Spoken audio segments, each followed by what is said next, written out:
Kia ora. My name is Julian Vale. I'm the author of my first book, The Dark That Shines.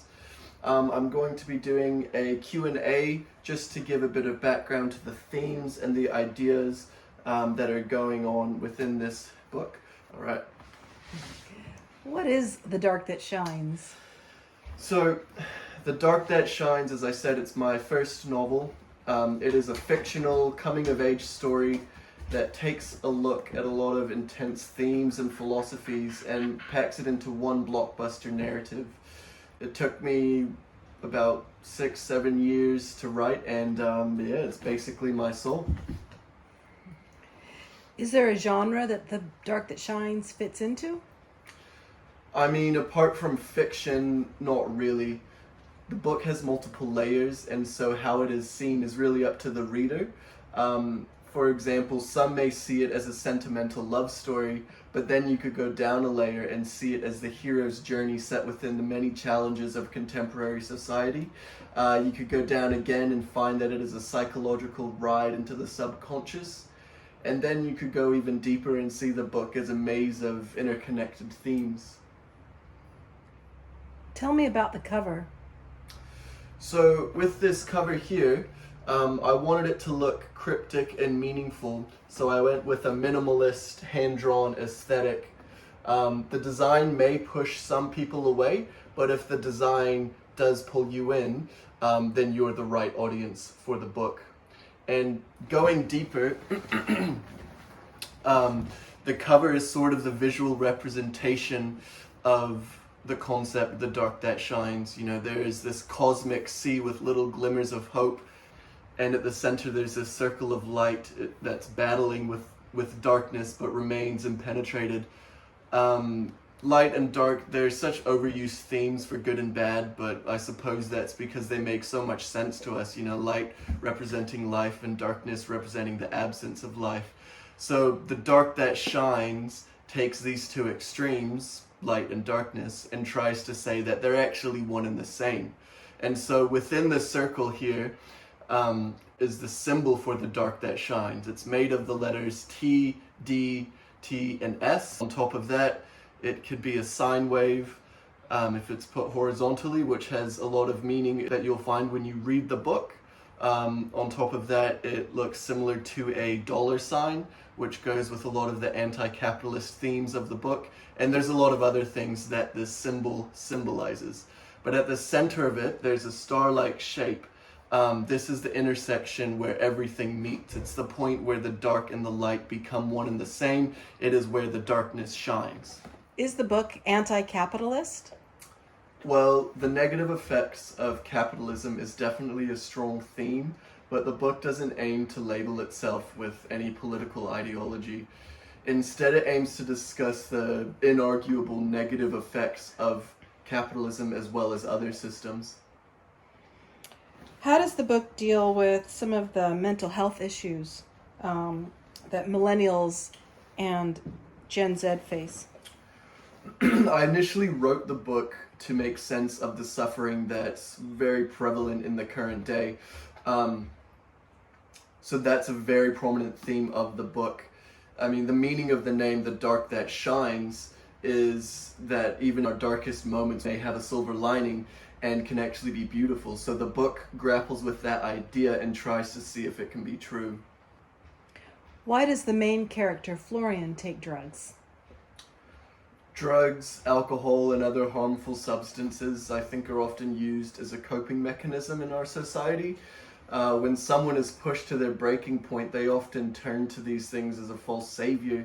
And so Florian is doing just that. Hopefully that can get the reader to reflect on why he and others are turning to drugs and what are the root causes that push him and so many other people to these breaking points. How does your background in psychology influence the characters? I mean, I just find it fascinating to get into the minds of others, and so creating characters is an excuse to do that to an uncapped degree. Also, a lot of the characters in the book are dealing with challenges that we all face in the world, so hopefully that makes them relatable and believable. Who is the audience for The Dark That Shines? I wanted it to be accessible to most people, but I think it caters more to a younger audience, Gen Z and millennials, purely because the book brings a fresh, provocative, and kind of anti-establishment sort of perspective. So that probably gels best with youthful kind of minds. I want to give, the youth tools that they can bring into the world to help them deal with the world. Also, there are a lot of references that older generations will probably miss. Why do you think Maya likes Florian? I think that Maya can see past his flaws and see him for who he is. And, isn't that what everyone wants, to be loved for who they are? Is this just the narrative of a privileged white man? Anything can be seen through a certain lens if you wish to view it that way, but true suffering is not conditional to race or status or whatever, and I think that it's dangerous to believe it is, purely because it's divisive. In my work within mental health, I've seen children from all different ethnicities and backgrounds that are completely abused and broken by their world. Everyone is coming from different pasts and traumas, and we need to unite against suffering, not compare our suffering and divide. Also, Florian is very empathetic, so part of the reason he suffers is because he is sharply aware of the state of the world. On another related note, there is some content that's intentionally designed to be provocative or even somewhat offensive in this day and age of censorship. I did this because I'm sort of declaring war on censorship and political correctness. There's a lot of reasons why I think this behavior is negative, but the main one is that when you have such a high degree of intolerance, to language or something, you will often misinterpret someone's intention, and this is another divisive kind of behavior. The survival of humanity depends on its unity, and universal oppression is the common enemy, so let's unite against that. Come together, talk to one another, don't be a dick, don't be easily triggered, learn compromise. How would you describe your writing style? I'm not too sure. It can change depending on what perspective I'm trying to get across. It can be very rich and flowy, but then I could write something in the next line that's intentionally blunt and obtrusive. I was definitely influenced by a lot of the great writers in this book. And there's homage to Marcel Proust, Fitzgerald, Murakami, James Joyce, Hemingway, and even Donna Tartt, as well as others. The starting section is kind of a sentimentalized, nostalgic memory. Florian is high, and he's dreaming of his past, so everything that he goes through or experiences is seen through rose or morphine-tinted glasses. This goes with the vibe I got from Proust's In Search of Lost Time, and it also gives me an excuse to romanticize everything and anything. There's a few scenes that are similar to The Great Gatsby in that they are dizzying and overwhelming. Also, there's a very specific scene that tries to encapsulate the story arc of The Great Gatsby. Murakami's influence and references in the moments that turn bizarre and surreal. Joyce's idea of having very thematically distinct chapters is what gave me the idea to construct the chapters the way I did. Hemingway's style is used in some of the present-day sections where the rose-tinted glasses fall off Florian and he sees everything as depressing. Surprise. And the character Dozak in this book is loosely based off of a character in Donna Tartt's The Goldfinch. I won't say who it is, but there you go. Why do you write? Writing is the medium I chose to express myself because I felt I could state precisely what I meant, and I also had the creative freedom to say anything.